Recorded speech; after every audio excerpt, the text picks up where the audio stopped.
ఓం నమో భగవతే వాసుదేవాయ. శ్రీ మహావిష్ణువుకి విష్ణు సహస్రనామాలలో అర్ధ అనర్ధ అనే రెండు నామాలు ఉన్నాయి.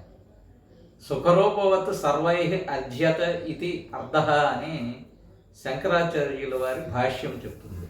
అంటే సుఖస్వరూపుడైన పరమాత్మని అర్థించేవారు తప్పక అతని సన్నిధిని చేరుతారు కాబట్టి అతడు అర్ధ అనబడ్డాడు.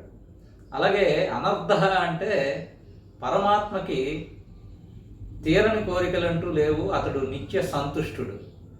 ఇదే విషయాన్ని శ్రీమద్ రామాయణంలో శ్రీరామచంద్రుడు కైకేయితో నాహమర్ధ పరోదేవి లోకమావత్సు ఉత్సహే అంటాడు. అంటే ఈ అనర్ధ లక్షణాన్ని పరమాత్మ యొక్క విశిష్టమైన గుణముగా భావించడం జరిగింది. ఈ కారణంగా పరమాత్మని అర్ధ అనర్ధ అని అన్నారు. స్వస్తి.